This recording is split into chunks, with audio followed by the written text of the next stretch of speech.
Pemain timnas Indonesia telah berkumpul jelang laga kualifikasi Piala Dunia Zona Asia melawan tuan rumah Australia. Timnas mendaftarkan 29 pemain untuk dipersiapkan melawan Australia dan Bahrain. Namun nantinya hanya 23 pemain yang masuk skuad Patrick Kluivert. Timnas mendapat tambahan kekuatan setelah menaturalisasi striker Ole Romeni. Kini 3 pemain lagi siap membela timnas, yaitu Emil Audero Mulyadi, Dean James, dan Joy Pelupessy. Dan alhamdulillah approval dari AFC dan FIFA untuk pindah federasi untuk Joy, Emil, dan Dean sudah tuntas kemarin. Jadi mereka masuk ke slot 30 pemain. Sayang Egy cedera, jadi 29 yang berangkat. Dan nanti akan dipilih lagi itu 23 pemain. Yang 3 naturalisasi sudah dipastikan ready melawan Australia, cuman tentu karena register 29 pemain, usia 30 karena 1 cedera Egy, ya tentu pemilihannya itu tergantung dari kepelatihan. Tambahan pemain baru membuat Patrick Kluivert memiliki lebih banyak opsi dalam strategi. Namun pengamat sepak bola M. Kusnaini meyakini Kluivert akan menggunakan formasi 4-3-3 yang disukainya. Dengan formasi ini, dia yakin pemain naturalisasi baru Joy Pelupessy bakal masuk dalam starting line up untuk melawan Australia 20 Maret mendatang. Nah, salah satu konsekuensi kalau bermain dengan 4-3-3, di lini pertahanan itu aman.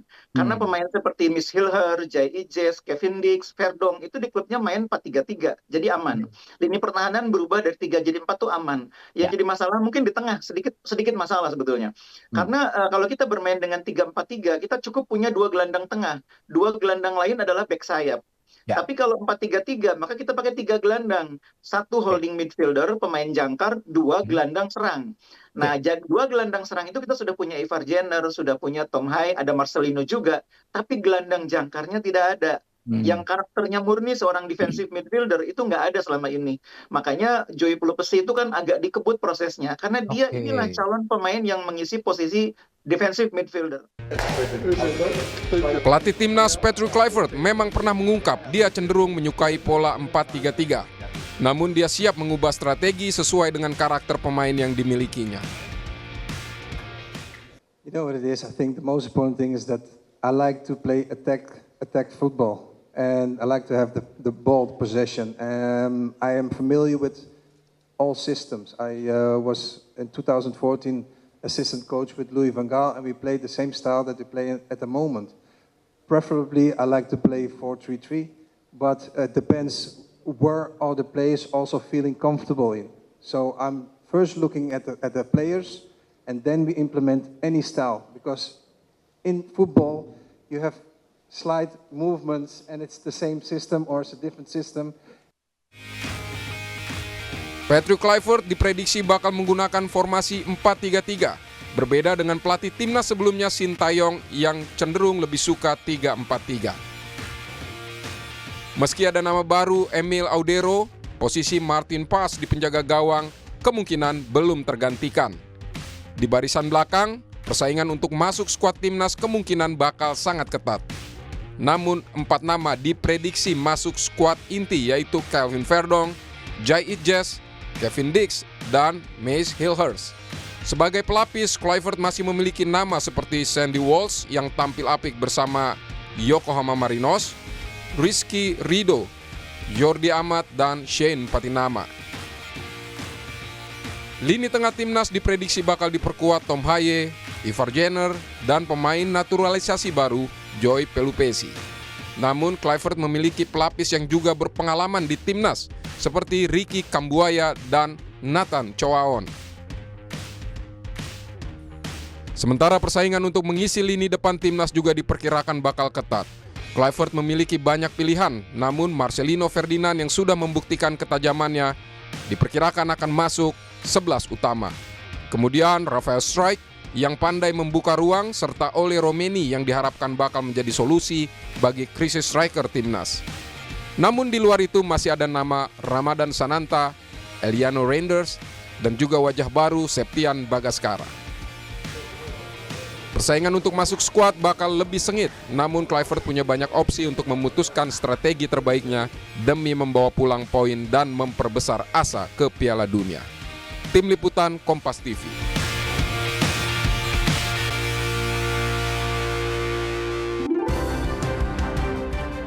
Tambahan pemain baru membuat persaingan untuk masuk skuad utama timnas makin ketat. Lalu siapa saja pemain yang diprediksi bakal masuk lini utama pilihan Patrick Kluivert? Kita akan bahas ini bersama mantan pemain timnas Indonesia, Bambang Nurdiansyah. Coach Bambang, selamat malam dengan Tifal di sini. Sepertinya audionya belum dibuka, boleh dibuka dulu, Coach? Ya, Oke, selamat malam. sudah terdengar. Suara saya terdengar ya? Halo, kedengaran suaranya? Oke, sudah terdengar sekarang. Terima kasih sebelumnya sudah mau bergabung. Kita mau mulai soal formasi dulu nih, Coach. Kalau kita kan biasanya di era Shin Tae-yong formasi 3-4-3 dan sekarang di eranya Patrick Kluivert ini bakal menggunakan formasi 4-3-3. Dengan lawan kita Australia dan masalah kenyamanan dengan anggota timnas kita, mana yang menurut Anda paling aman? Ya, artinya gini loh, formasi itu tidak ada sebuah formasi yang menjamin sebuah kemenangan. Tidak ada satu formasi pun yang bisa dibilang itu jelek. Tinggal bagaimana anak-anak bisa menjalankan formasi tersebut dengan baik, sesuai dengan visi, misi, atau game mode pelatihnya. Saya pikir apapun itu yang diterapkan nanti mau 3-4-3, 4-4-2 atau 4-3-3, saya pikir yang terpenting bagaimana anak-anak itu memahami formasi itu. Memang yang sama Sintayong terbiasa dengan 3-4-3. Tetapi bahwa pemain-pemain ini di klubnya juga masing-masing rata-rata juga bisa bermain dengan 4-3-3. Jadi kan nggak ada masalah. Tapi adaptasinya bakal sulit nggak kira-kira menurut Anda? Saya pikir tidak, karena para pemain ini di klubnya, apalagi anak-anak yang dari Eropa yang diaspora ini, kebanyakan bermainnya dengan 4-3-3 atau 4-2-3-1. Saya pikir tidak ada masalah jika bagaimana mereka menjalankan dengan baik apa yang dimau dengan pelatih Kluivert ini. Oke, kita sekarang coba bedah untuk di setiap lini. Kalau untuk posisi kiper sekarang, kalau menurut Anda, apakah nama Marten Pas ini masih jadi pilihan utama dengan kedatangan Emil Audero juga bergabung ke timnas? Ya, saya pikir kalau penjaga gawang nggak bisa diragukan walaupun beberapa kali Marten Pas itu melakukan blunder, tetapi itu biasa dalam sebuah permainan atau seorang pemain melakukan blunder. Tetapi kita boleh uji juga beberapa kali juga dia melakukan shift yang bagus ketika lawan Australia umpamanya di Senayan. Coach Bambang? Ya. Oke, boleh diulang kembali, Coach? Silakan. Iya, saya pikir posisi kiper tidak tergantikan ya Pas ini.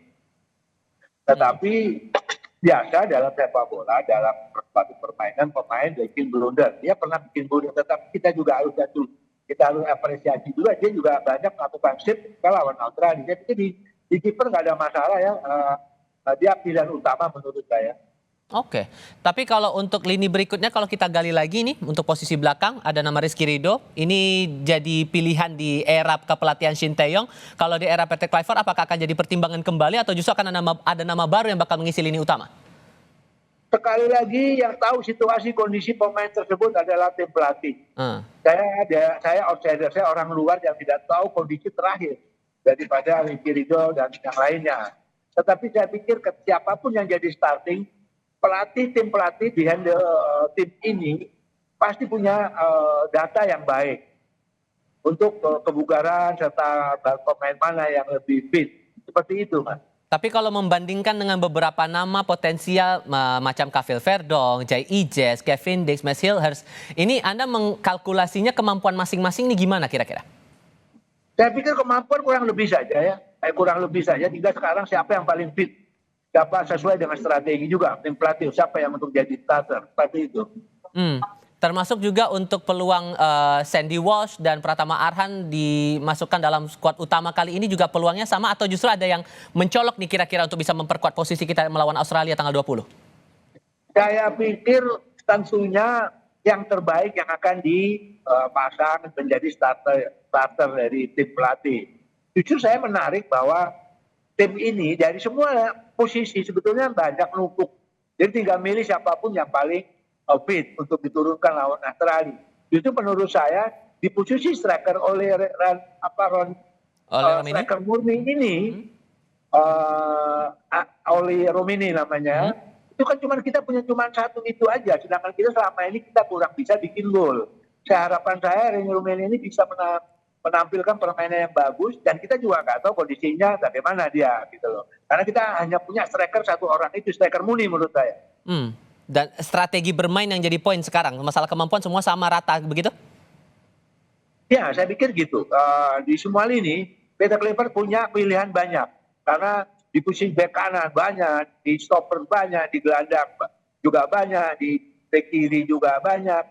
Tinggal bagaimana pelatih menerapkan strategi dan siapa pemain yang akan diturunkan sesuai dengan kondisi terakhir yang ada di tim itu. Nah, maksud saya kondisi pemainnya.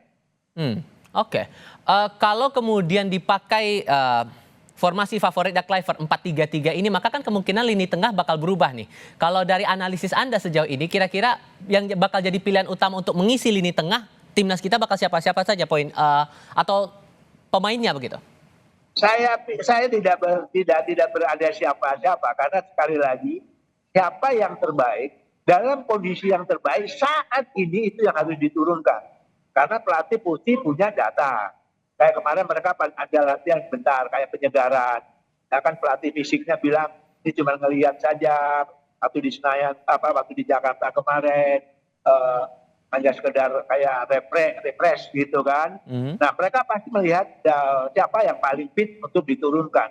Kalau salah kualitas, saya pikir hampir rata-rata ya sama lah. Mungkin ada yang di bawah, tapi ada juga yang ada di atas. Tapi perbedaannya nggak terlalu banyak menurut saya. Kalau yang di atas menurut Anda siapa? Di antara yang diprediksi ada nama Tom Haye, Ivar Jenner, kemudian ada pemain baru kita, JP Lupesi. Masing-masing punya kelebihan. Masing-masing punya kelebihan. Tapi terutama Pak Lupesi itu dia punya daya bertahan yang bagus juga. Apakah dia dalam kondisi yang fit, itu yang kita harus pertanyakan dulu. Oke. Di lini depan ini kan Kluivert mau pemain yang bermain reguler di tim begitu ya. Tapi kan ada Struijk, Marcelino dan Romini ini sulit dapat tempat di klubnya. Bagaimana Anda mencermati itu? Ya, saya pikir mereka punya kualitas. Nah, mereka punya kalau soal kesempatan main di klubnya memang persaingan juga ketat. Tetapi yang pasti pemain ini semua punya kualitas. Pemain depan ya. Tetapi striker kita cuma ada satu menurut saya, oleh Romini itu. Kemudian dia dalam kondisi yang bagus sehingga daya dobrak kita lebih bagus lagi, terutama di striker. Oke, kalau Anda menilai bahwa semua pemain kita punya potensi kualitas yang benar-benar sama, setara begitu, tinggal gimana cara otak-atik oleh Coach Kluivert di sini. Cuman melihat posisi kita di ranking FIFA saja nih masih terbilang terpaut cukup jauh, dan terbiasa dari Australia sendiri juga terbiasa dengan pertandingan kelas dunia semacam FIFA ataupun juga Piala Dunia ini. Hal apa sesungguhnya yang menurut Anda harus jadi concern buat Coach Kluivert melatih timnas kita menghadapi pertandingan melawan Australia nanti? Hal apa yang paling krusial di sini? Yang pasti mereka punya kerekaman, tim pelatih, beberapa orang itu juga bukan pelatih kece menurut saya, mereka juga punya pengalaman yang bagus. Pasti rekaman-rekaman permainan kita sudah dianalisa, begitu juga permainan Australia sudah dianalisa. Tinggal bagaimana sekarang mereka menerapkan permainan yang baik, yang jitu, yang tepat untuk menghadapi Australia di Australia sana, kita win. Soal ranking itu memang dulu kita memang sebelum ada diaspora dan prestasi kita waktu itu tidak sebagus sekarang, otomatis ranking FIFA kita memang jauh di bawah Australia. Tetapi harus ranking kita tidak bisa juga menentukan 100%. Dalam pertandingan besok kita pasti di bawah Australia, belum tentu juga. Buktinya di Senayan kita bisa tahan draw begitu. Tapi kalau melihat pola kebiasaan Australia ini, hal apa yang menjadi krusial menurut Anda yang perlu dicermati? Saya pikir Australia main bolanya mirip-mirip Inggris ya, mirip-mirip tim Eropa lah, karena pemain itu rata-rata mainnya ada di Eropa. Dan mereka juga secara fisik kan fisik ke Eropa. Australia juga kompetisinya banyak, pelatihnya juga dari Inggris, dari mana-mana. Intinya bahwa kita juga gitu, diaspora ini juga kompetisinya kan di Eropa, mereka main di Eropa. Tapi kita lihat akan pertandingan akan seru lah, kita lihat kan nanti karena ini gaya-gaya Eropa akan kita lihat besok main. Oke, saya coba fokus lagi untuk timnas kita karena kan jumlah kita yang ready to fight adalah 27 orang, tapi yang bakal diturunkan, yang bakal dipilih total 23. Akan seketat apa menurut Anda pemilihan untuk lini-lini utama yang akan diisi di timnas kita ini? Bakal ketat kalau begitu. Kalau Anda melihat tadi kan semua posisi secara kualitas sama rata. Iya, yang pasti secara kebugaran itu kan berpengaruh. Nah, itu saya pikir pelatih juga sudah punya data bahwa pemain mana yang paling siap untuk pertandingan besok di Australia.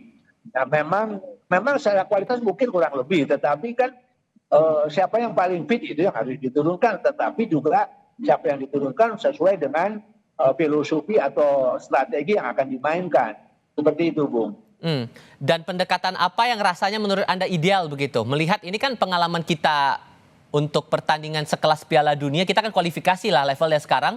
Dengan total pemain kita kebanyakan adalah naturalisasi seperti ini dengan target mencapai Piala Dunia. Filosofi permainan seperti apa yang perlu kita kembangkan sekarang? Saya pikir ini kan pemain diaspora dari Eropa, pelatihnya dari Belanda, Eropa.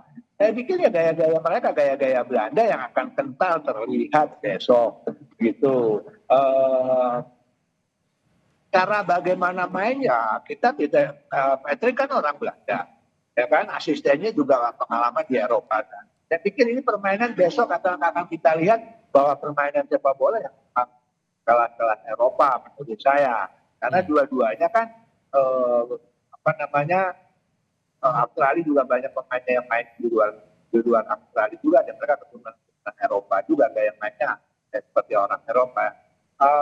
Memang menarik untuk disimak besok lah ketika lawan Australia, bagaimana tugas Patrick Kluivert ini untuk bisa paling tidak lebih baik lah daripada Sintayong kemarin, walaupun Sintayong juga punya prestasi yang menurut saya cukup luar biasa, tetapi pergantian Sintayong kan tentunya ada tujuannya.